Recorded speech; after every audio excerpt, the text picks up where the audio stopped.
এই মিষ্টি পাউরুটি বাসায় একবার বানালে আপনারা দোকান থেকে আর কখনোই মিষ্টি পাউরুটি কিনে খাবেন না। প্রথমেই 2 কাপ ময়দা দিয়ে দিয়েছি 1/4 কাপের মতো চিনি, তারপর দিয়ে দিব 2 চা চামচের মতো ইস্ট এবং দিয়ে দেবো 1 টেবিল চামচের মতো গুঁড়া দুধ। এগুলোকে সবগুলোকে খুব ভালোভাবে মিশিয়ে নিয়ে এখানে দিয়ে দেবো একটা ডিম, তারপরে দিয়ে দেবো কুসুম গরম পানি।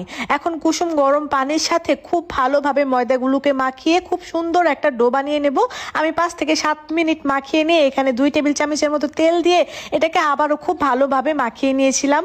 তারপর এটাকে প্রায় 2 ঘন্টার মতো রেস্টে দিয়েছি।